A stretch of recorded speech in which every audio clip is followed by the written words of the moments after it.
Let me tell you what the real story is. Everything seems calm and relaxed. That's not the case at all. The drivers, the crew chiefs, the owners, they're all scared to death. This is the first time we've ever started this race this late in the afternoon, 4 o'clock. The race is going to finish somewhere around 9 o'clock tonight, under the lights. That means you don't know what setup to use, what springs, weather's going to change. So you can throw your little black book, all your trick setups, throw them out the window. It's not going to work. You're going to have to fight for it. Every single pit stop, you're going to have to make changes. And the guy that hits that correct setup will be the guy that's going to win this race. Well, here at this, thank you, Johnny Hayes. Here at the Charlotte Motor Speedway, we're counting down toward this 4:30 start. Just moments ago, 7 members of the Golden Knights carried the flag of number 7 into the Charlotte Motor Speedway. Number 7, defending Winston Cup champion Alan Kowicki, gone victim of a fatal plane crash last month. This Memorial weekend, this crowd in Charlotte, this race is a memorial to Alan Kowicki and all in racing who aren't here, but who, like him, always gave their very best.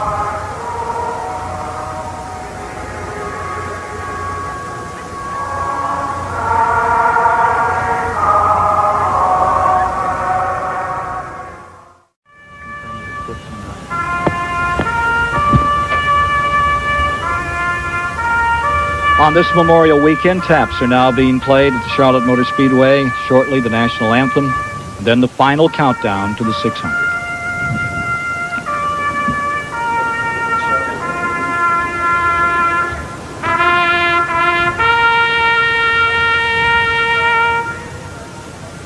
Ladies and gentlemen, by a member of the 18th Airborne Corps, the claps were entered by Sergeant William Kennerly.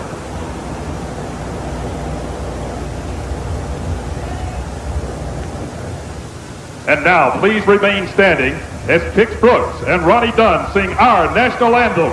Ladies and gentlemen, Brooks and now, Dunn. ladies and gentlemen, Brooks and Dunn. As the flyover is about to take place, we'll sing our national anthem. Can you see by the dawn's early light what so proudly we hailed at the twilight's last gleaming, whose broad stripes and bright stars through the perilous fight o'er the ramparts we watched were so gallantly streamed, and the rocket's red flare, the bombs bursting in air, gave crew through the night.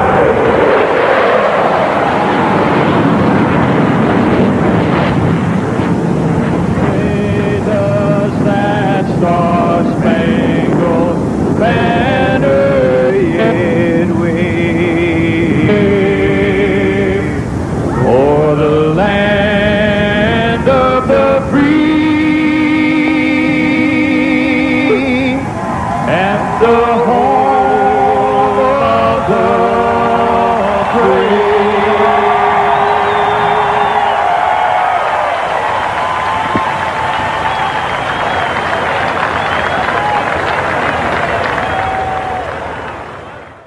Ricky Rudd is there as well. His best finish in this event has only been a 7th.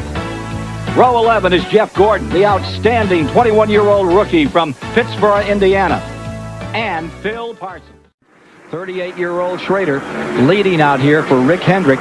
Rick Hendrick Racing has won 33 Winston Cup racing. They've had 1, 2, 3, 4-car teams.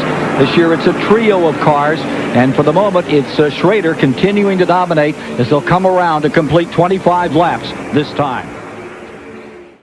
Rambling down through, and here you see the 24 of Gordon back in 7th place. That DuPont car for Rick Hendrick, trying to close on Earnhardt in 6th. He was way back in the pack earlier. He's closed up, made a lot of difference right here. He lost a real good race car in the Winston Open about a week ago. He had the quickest car in Charlotte Motor Speedway and lost it. This is a backup car, and they've done a lot of work on it, and he's getting it up to speed now. The 21-year-old attacking man, and take a look at this. Here's Jimmy Spencer down to the inside. 21 years old, that kid at 24. 21, and he's won over 600 races. Yeah, but he's 21 going on 30. He's got a lot of years experience with him. Got a good level head. He's going to be a good racer. Gordon, who's running fifth. He's going around Chad. Keystone Beer presents a NASCAR profile. Jeff Gordon is the youngest driver on the Winston Cup circuit, but his youth is overshadowed by his 17 years of racing experience. You see, Jeff Gordon started racing at age 4. That's right, age 4 in quarter midgets around the Midwest. He spent his childhood years winning races. And after 3 national quarter midget championships and 4 national titles in go-karts, Jeff Gordon became the youngest driver ever to be awarded a USAC sprint car license at age 16. He also shined in USAC midget competition indoors and outdoors, winning a variety of events. Just his second season of sprint cars, Jeff won 9 races, 10 poles, and the series title, providing proof he was ready to move up to NASCAR's Busch Grand National circuit. In 1991, Jeff's first year in the series, he was crowned Rookie of the Year. In 1992, Jeff had his most successful year to date. He finished 4th in the final point standings and won the biggest purse in Busch Grand National Series history, $113,000 at the Champion Sparkplug 300 in Charlotte. So far, 1993 looks even better. Jeff opened the year finishing 5th in the Daytona 500, then took a best-ever 4th in Atlanta. Right now, Jeff Gordon is 10th in the Winston Cup point standings. These guys are just getting enough mounted, and then they mount them during the race. Here's the 24 car. That is Jeff Gordon continuing his own scramble with Bill Elliott back in 8th spot. You also see in that group Sterling Marlin in the Rebestos car, number 8. There he is on the outside trying to come around Jeff Gordon. Bill Elliott in that lead lap who started 30th now finds himself in 9th, working the outside, turning very consistent laps. You also see the plight of Kyle Petty a lap down and having more problems out here with the mellow yellow number 42. I tell you, this is the best Bill Elliott run since they've been here. They've just been off the pace. They couldn't get the car up to speed. He's been thrashing away at it. They're back there in 9th place, but I'm telling you, that's a big game what they've had all week. They've been working on getting it better all week long. Dale Jarrett had just scooted under both of them. He is up to 8th in the interstate car for Joe Gibbs. And then you see Bill Elliott in 9th and Jeff Gordon. And there you see Dale Jarrett, green, black, and red car, prepared by Jimmy Maycar. Here they come in at about, what, 60 miles an hour today? 55 miles an hour speed today. limit. 55 mile an hour limit. And yesterday in practice in that final happy hour, they ran them all through the pits behind the pace car to give them an idea of how that was going to work. Here's Dick Berggren. Coming up to the restart, you see the 21 out there on the outside. They're coming off turn 4. Let's see when it happens. We see the 42 to the inside of him. He's going to be the little left of the shot. We'll pick him back up right here. There's the 21 coming off the corner. Oh, he just got into the outside wall. And then Gordon tapped him in the rear. Looked like he got into the wall coming off turn 4. And this is live. He's coming down pit road to get this thing fixed. So the Citgo number 21 has collected the wall, and Andy Pemberton is waiting for him on pit road. Meanwhile, up in front, Earnhardt stays there, and still Mark Martin trying to take his lap back as Morgan Shepherd settles down, tries to get that car to stop, and it makes it. The brakes are still working on 21. Let's go to Randy. Well, it was a flat tire on the right side. They're not sure even if it was the right front or the right rear. Eddie Wood had just radioed to Morgan a few laps ago, said 60 laps to go. We got to go for it. It's going to rain. I guess Morgan was going for it. Well, what didn't help him, Randy, is evidently he had a tire down. Getting down to halfway, 197 laps are complete. Earnhardt's in front. Davey Allison is in second spot, about 4 car lengths back. With more on the Davey Allison ride today, let's go to Randy Pemberton. Well, folks, we saw Davey Allison going door-to-door with Earnhardt a few laps back. We noticed that he was out in front of him when they crossed the start-finish line. But that is not where they score these cars. That is where they start the race, and that is where they finish the race. Where they score these cars, you'll see a painted stripe up in turn 4 that runs across the racetrack. Behind that, that is the scorer's stand. All the laps in between the first green flag lap and the last are scored from up there. So Davey Allison is yet to lead a lap here in the Coca-Cola 600. Well, he's giving it a go right now. Until today, Bill Elliott has had a dismal season with blown engines, crashes, and just plain lousy running. But as bad as Bill Elliott needs the great run he's having now, and he is in third, the crew probably needs it even more. Some fans just cannot believe the problem could be with their favorite driver, Elliott, and they have begun to take it out on the crew. Crew chief Mike Beam says he's starting to get mail at home telling him he ought to resign. He doesn't work hard enough on the car. And he says even getting into the racetrack right now is tough with some of the fans. Well, this good run today ought to fix all that. The best finish Bill Elliott has ever had here has been second. Back in 1982 he did it. Back in 90 he came home second. And he's going into second place right now on the outside of Davey Allison. Yep, they're there going on around the outside of Hut Strickland. That's Junior Johnson's other race car, Davey's cousin-in-law, or what do you call him in Alabama? But take a look at the lights. We told you it was going to change. We're starting to see more and more light showing on the cars. So it's starting to get a little bit darker now. We're going to enter the night here before long. Change the track. We'll get ready to review halfway in this race after we pause for these messages in the 600. So, as the pit stops continue, for the moment, Jeff Gordon, the rookie, has the lead in the 600. And he is slowing down and out of gas.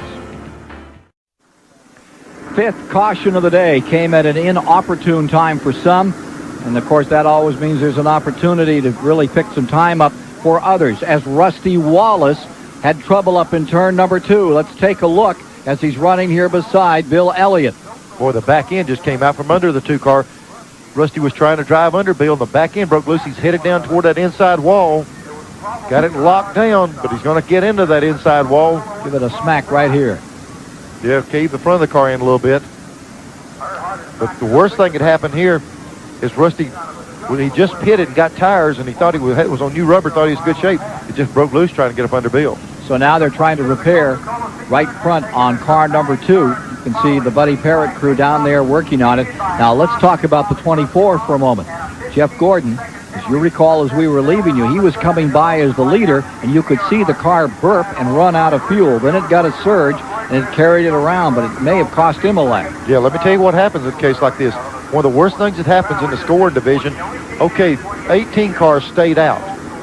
Everybody else had just pitted. Looks like everybody went a lap down while Jarrett stayed out. It's going to be a question. 18 and the 22 might be the only 2 cars that didn't go a lap down because they stretched it. We're going to have to see what happens, but it looks like this is one of those circumstances where somebody stays out, the rest of the field goes a lap down. How about Dale Jarrett, Bobby Labonte first and second, Jeff Gordon third, and Phil Parsons fourth. We'll confirm that when we come back. Welcome back to Charlotte Motor Speedway. We're in the second half of the Coca-Cola 600 today. Great to have you with us here on TBS. At the moment, everyone's scrambling on pit road. Dale Jarrett has taken advantage of the Rusty Wallace spin to claim the lead, and he's got almost a lap on the field. We'll talk more about that in a moment. But, of course, all these drivers gun for a portion of a $200,000 cash pot put up by True Value Hardware. It's called the True Value Hard Charger Awards. Every lap of the race, the top 5 drivers in the standings pick up points. $5,000 per race goes to those point scorers. $50,000 is the end of the season purse, and here's where it stands now. Coming into today's event, Rusty Wallace, the hard charger leader, over Dale Earnhardt, Mark Martin, Ernie Irvin, and Kyle Petty. So we'll keep an eye on this for you for the rest of the afternoon. Meantime, on pit road, Rusty Wallace with problems. Dick Berggren is there. Third time on pit road so far. They're trying to patch up this front end. This is an aerodynamic, important racetrack. They're taping the front end of this car again, putting some more fuel in it. Rusty Wallace is really going to have his work cut out for him. Crew says car's not badly damaged. Don't you believe it? Their faces say otherwise. As he comes out, we're ready to go green. There'll be 228 laps complete as they come to the line. Now here's how they've lined them up. Those cars that got trapped in the back are up in front of the 2 leaders. Dale Jarrett and Bobby Labonte are actually first and second in this field. And the rest of the cars in the lead lap are starting just in front of them. In other words, they're on the tail end of the lead lap as they turn them loose. They've got to come all the way around to catch Dale Jarrett, number 18, the 500 winner, and Bobby Labonte, who stayed out there and gained a little. They just gave a stop and go on the 24 car for the restarts. He's coming in. Jeff Gordon. Ken, what this amounts to is on this 1.5-mile racetrack, they're 1.25 miles behind right now. They got a long way to go unless another caution comes out. And if a caution comes out, they'll circulate around, get themselves back up into this thing. Tim Brewer sitting here on the wall. Of course, Jeff Gordon has gotten most of the limelight this year. Jeff's gotten most of the limelight, but you guys are going to steal a little today, I think. Well, you know, it's just one of those deals. We're just going through our routine, running out our pit strategy like we feel we need to. Rookie leading the event at lap 292. How about that? Bobby Labonte, younger brother of Terry Labonte, is in command of the Coca-Cola 600. What a story this would be. You would think that Jarrett can put this back together. For the moment, it's Bobby Labonte's race. Wonder how long he intends to stay out. We'll be in his pit when he comes in. The third place car, unofficially, is being shown as number 41, Phil Parsons. There's Morgan Shepherd on pit road. Yep. Good stop. The Wood brothers, they do a good job on these pit stops. Glenn Wood broke his elbow, so they got someone else working on that part of the car right there. We should point out again, Neil, that the record for 600 miles went way back to 1975 when Richard Petty got it done at 145.327. And even after 5 caution periods today, they're over the record at 147.2. Here comes Labonte. He's turning down pit road. The 22 car is coming in. He was the people we were concerned about. You know, he's going to be the one that makes the call. Leader is in. And this will give the lead back as Parsons has pitted to Dale Jarrett. Here's Randy Pepper. Well, the 22 crew is going to work on the Metro House Coffee Ford right now. 1 can of gas is up. Jeff Gordon elected to stay out, trying to catch a caution, hoping to stay out one more lap because Labonte was the leader. They're already around to the left-hand side. Bill Davis, of course, on the jack. He is the car owner. Gordon coming down pit road. Not a bad pit stop. Left rear, a little trouble. He's down and away. Gordon is in. 22.8, which is about the same as Jarrett had, and now Jeff Gordon, third place car, is on pit road. He's being shown as a lap down. Having a little bit of trouble right rear. I don't think he got the wheel on. No, he didn't. They dropped the car before he got the wheel on. They had to take the jack back around it. He was having a little bit of trouble with that left rear, and they had to jack it back up. Randy? Another air wrench over on the left-hand side with the trouble in the left rear. There's like 3 air wrenches over here. One has come back across the wall. They have finally gotten the left side up. Oh, it's devastating in here for the Gordon pit. He wanted to get back on the lead lap, and after 1 lap, he finally came down pit road. Didn't get back on the lead lap, but he's down and away. That was a tough pit stop today. Better than 27 on that one for Jeff Gordon. Unfortunate stop, his first start at the 600, but doing well. So we have 297 laps complete. We have some cars that had just coming in now. And we'll ask the coach, can your driver hang on and beat these guys, Joe? That's a tough assignment, I'll tell you that, but we're going to take our shot. We think we can go. Well, he's got himself a Washington Redskins helmet on for this race. Dale Jarrett leading. Joe Gibbs, who has said good athletes make hard stuff look easy. Tell you what, this one doesn't look easy even for a good athlete out here right now.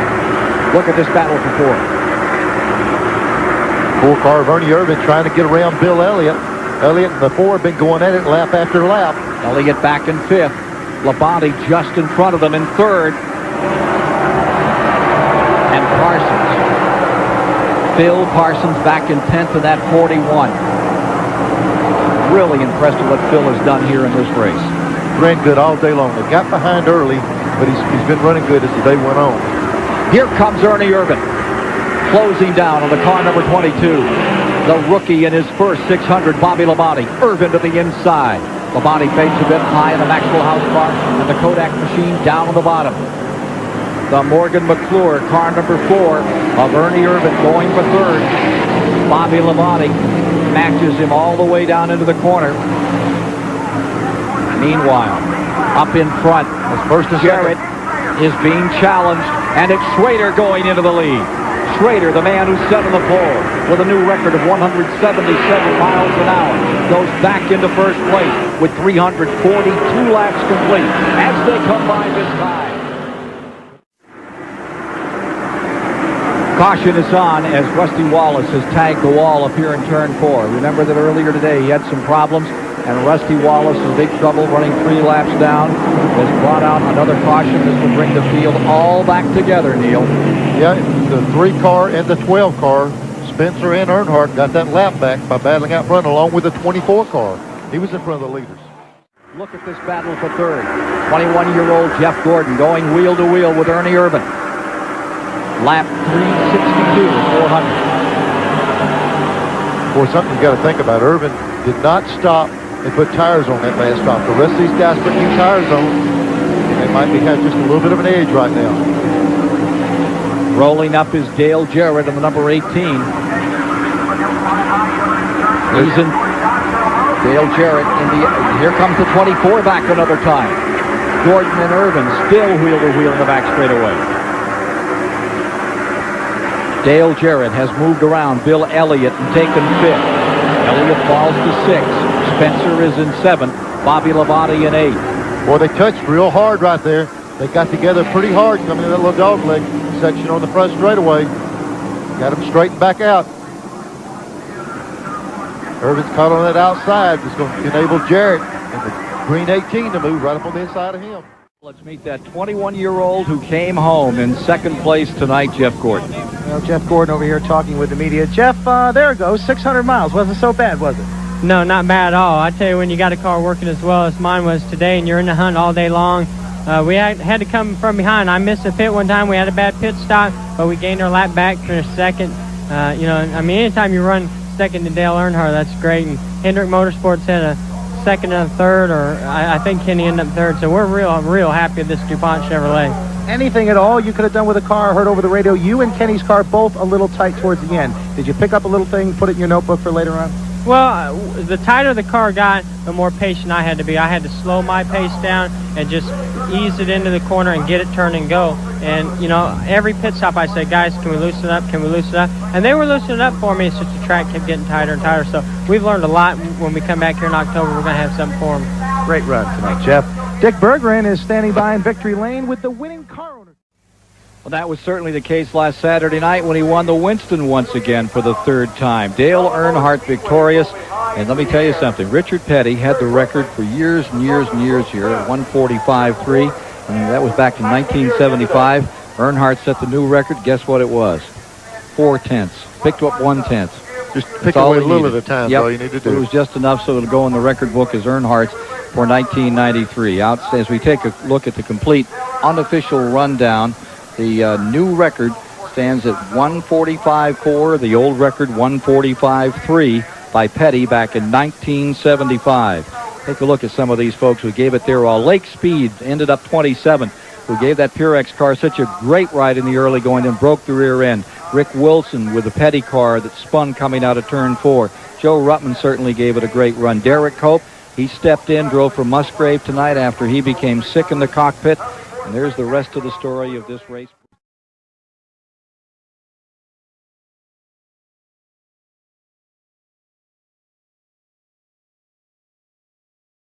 I was out of stock for 6 weeks, so it really got behind it. But right now I'm back into the team, doing a lot of the chassis stuff, getting a lot of that straightened out, and I'm also back in the engine program. So it's going to take us a little time, but we're going to be back where we're supposed to be. Let me tell you, I've seen this guy work on chassis, and when he gets in that engine department, they start running. If anybody can straighten it out, this man right here can. Let's go down to Buddy Baker. Row 8, Ricky Rudd, a winner here last September. Morgan Shepherd with 4 straight top 10s at Dover. Lake Speed had a strong race last week at Charlotte, and Dave Marcus was second here in 82. Bobby Labonte had a fine 8th place run at Charlotte, and Jimmy Spencer finished second at Talladega last month. Jeff Gordon is third fastest overall, but did it second day, so he's 21st next to Sterling Marlin. The engines come to life. Saw first Mark Martin, and here's Jeff Gordon. From our in-car cameras. The motors are fired. We'll be back with the start of the Budweiser. Here's Gordon's race cam. Mounted inside. Bubba is the name of that car, serial number 2403. And his roof cam will give you a look at the guys behind him.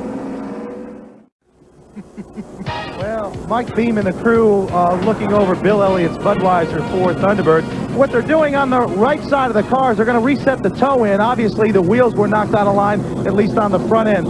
So they're going to set it on the right-hand side, and I think they want to take a look at the left side. Maybe they'll come back in and do that on the next go-around. Only that damage on the right front corner, very slight. You see the bumper scuffed in there in a bit of yellow paint where he and Greg Sachs got together. Junior Johnson, a legend behind the wheel, and great success as a car owner. Sterling's done better so far. We got Rusty up there in first right now, and Dale he's in the lead, but I tell you, he'd like to put Rusty a lap down. There's a big Well, Jeff Gordon wrecking in the back straightaway. 3 or 4 cars involved. There's Davey Allison, a bunch of guys trying to avoid him. Gant's car going around. Yeah, Gant was right in it with Jeff Gordon. That wreck started at the exit of turn 2 and didn't finish until about the middle of turn 3. Harry hit the wall and then came off it into Jeff Gordon, we understand. Well, we saw Harry get pinned in that outside lane, and he was stuck out there for a long time. That might be where the problem came from. Oh, me. That's going to be a little meaningless right there. Now, he's got to stay out on the racetrack because the pit entry is closed on the first lap of caution. He's not doing that suspension any good. He'd be better off to go on in and get that thing fixed and take a penalty. He's dragging off some valuable stuff right there. Then they come up off the corner. Gant was right up. Oh, me. Gant was on the outside. It looked like he might have got in the wall. It was hard to tell. Coming right down. Boy, look at Kyle Petty. I can't believe it. That's about as close as you'll get without hitting somebody. There's Davey Allison coming through. He's about stopped. And there's Gant coming back on track. He almost got him again. So I blocked the brakes up. That cost Davey about 10 spots. And a set of tires. He'll have to put some tires on. He smoked them pretty hard to stop him. Rusty did make up that lap. He's back in the lead lap again. Good point. And here's Jeff Gordon leading the chase for the Max Race Cars Rookie of the Year honors. Ray Evernham and crew are going to have some work to do. I'm sure Jeff Gordon was looking forward to this race. His car's been running good. But now you come in and they're going to put it back together, and then you just got 440 more laps to go. So it's going to be a long day with it torn up. Well, the bad part there, he drove those header pipes all the way around, and that thing's going to have a lot of fumes in it the rest of the day. Looks like they're going to try to fix it back in the garage area. Yeah, when you have that much surgery to do, you take it to the operating room. They're not going to fix it behind pit road. They got a lot of work to do. As Buddy said, the headers, the oil pan, there's so many critical pieces under there that you can destroy. Yeah, that's when your car sounds like this. From inside Jeff Gordon's car. Coming up, there's Gant right there on the outside. This is down the front straightaway. It happened to turn. Okay, there's Gordon up under Gant. You see Harry on the outside. Oh, now we see what happened. Clearly. Jeff Gordon thought he was by and pulled over into Harry Gant. Turned himself into the wall. Looked like Gant might have been as far as he could get up against the wall. It's kind of a blind spot coming off these corners. That's a tough part of this track, pulling up there, not knowing exactly where that guy's at on your right side. Here's Randy Pemberton. Well, the crew's working on the car on the right front. Gordon sits patiently inside. Definitely got a towing problem. They've torn away the sheet metal on the right front. They had the hood down at one particular time, all set to go back out. Oh, now they're coming around with the jack stands. They may very well put it back up, but it's very difficult to get in and talk to Jeff right for the time being. Let me get a quick word with him. No, they're going to put the window down. I'm going to let him go, guys. Thanks, Randy. Jeff Gordon came in here 9th in the Winston Cup points and leading the rookie chase. I've raced here, and I've never seen a racetrack where you went down the straightaway that fast, especially here, Neil. They should be slowing down. The times are as fast as they were at the first part of the race. That's what's amazing. They're running qualified speeds. There's Jeff Gordon back out of the pits, but they're running time that way when everybody else is going 150. Jeff Gordon back in the pits. As Earnhardt comes. Will we see number 8 today?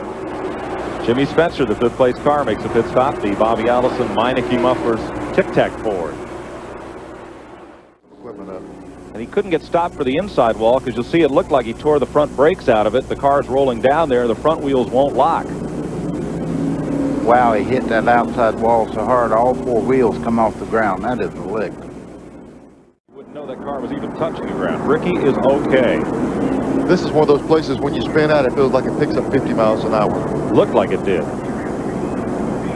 Yeah, Ricky knows they're not going to get that one back in, so he's just going to walk back to the garage. Not sure if he'll rejoin Rick Hendrick this year, go to another car owner, or perhaps even field his own team. Well, we talked to him. He says, hey, I'm going to do my own deal. But, you know, I'm sure we're still in the stages. Rick Hendrick said he'd help him any way he could. So Rick is the type of guy, if you stay with him or you leave, he's still your friend. He'll help you. Good.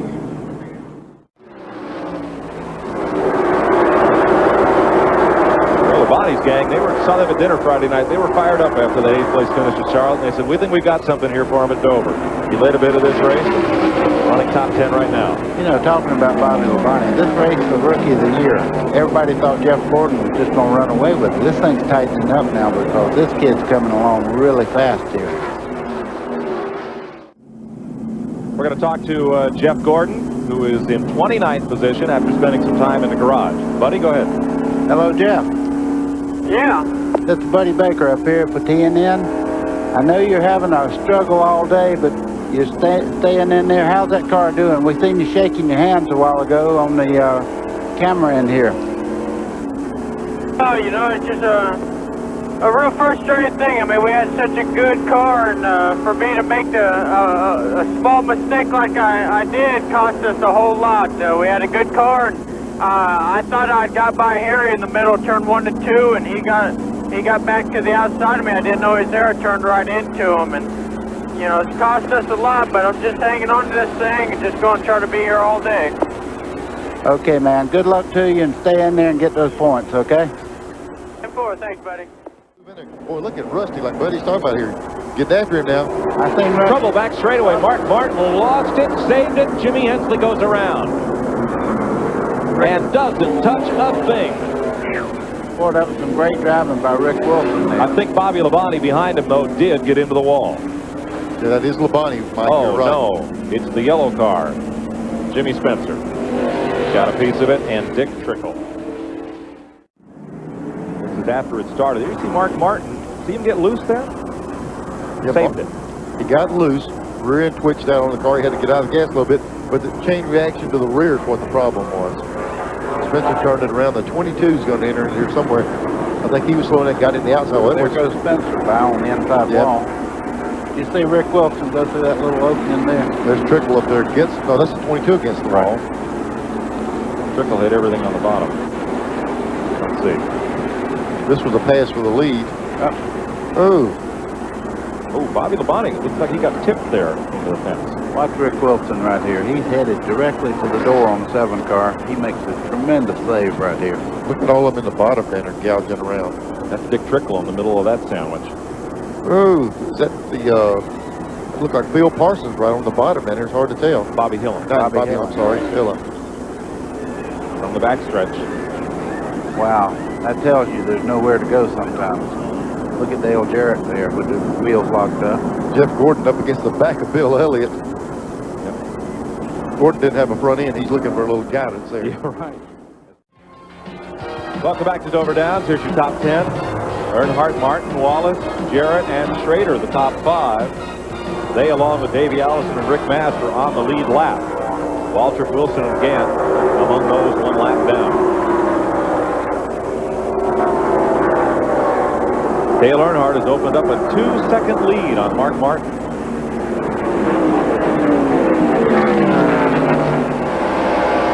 What a difference the season makes. Jeff Gordon last year ran here 200 miles in a race. This is 500 miles.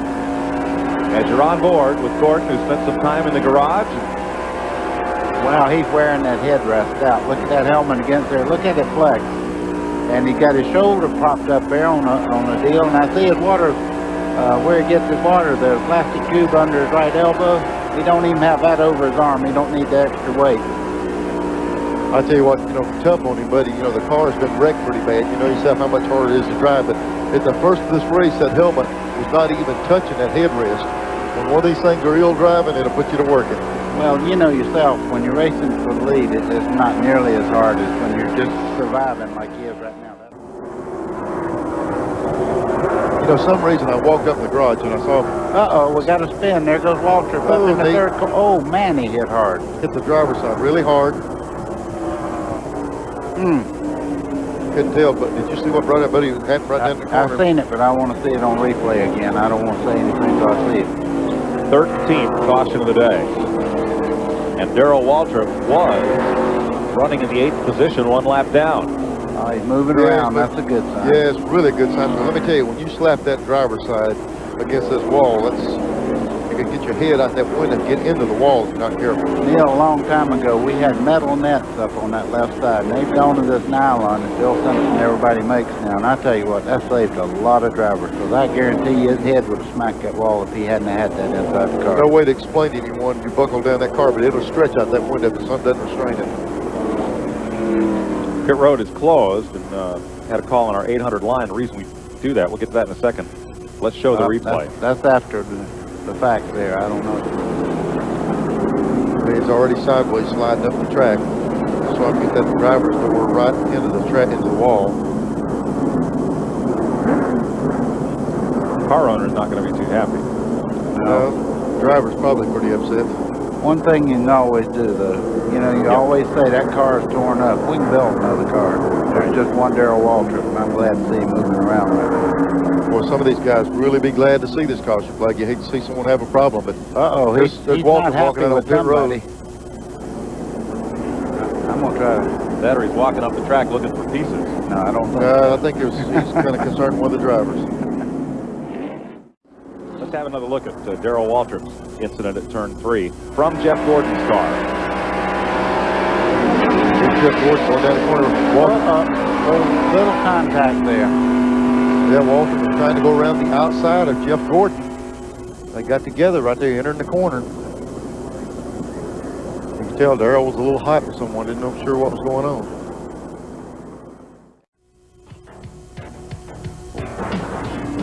Okay, we're back in Jeff Gordon's car now.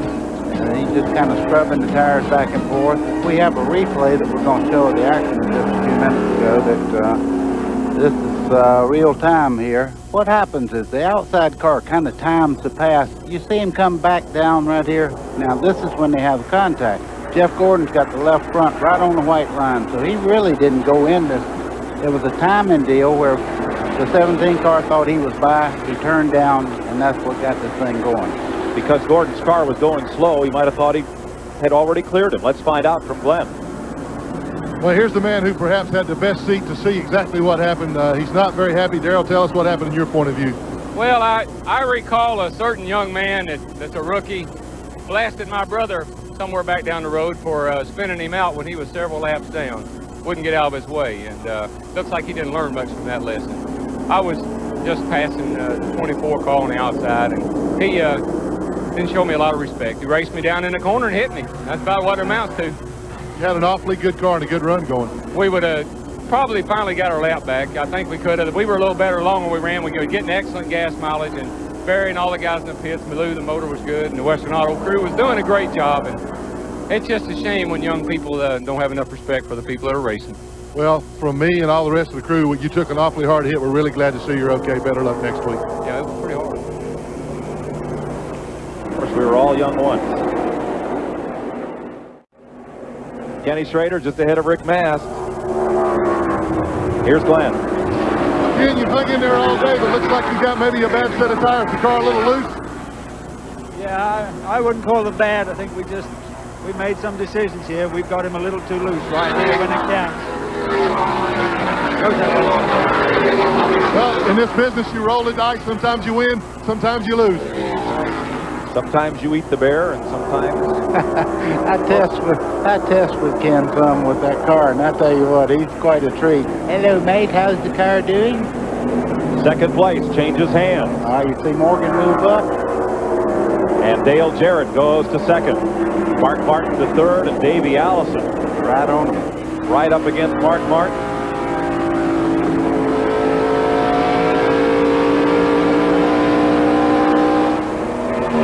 I'll tell you, somebody had to do something.